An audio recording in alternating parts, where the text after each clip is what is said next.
How to change Google background. You can personalize your Google background on the Google homepage on in Chrome. So now you can see I am in my Google homepage. Simply look for the pen icon available in the bottom right corner of your screen and simply tap on it. Now here you can change the Google color option available.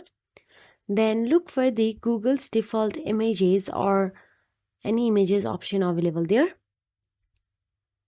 Then once you tap on it, you can click on upload image or you can simply choose any Google wallpaper option available there. You can see various photos option available there. You can choose any one of them according to your preferences, or you can also tap on the upload from device to use your own personal image.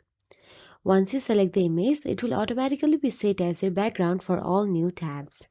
So that is it. If you found this video helpful, please like, share and subscribe, and thank you so much for watching.